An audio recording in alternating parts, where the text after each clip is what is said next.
អាសូរម៉ែទ្រាំដេកលើភ្លើងក្តៅ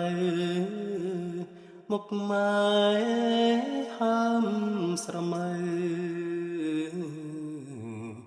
ម៉ែនៅតែថ្នម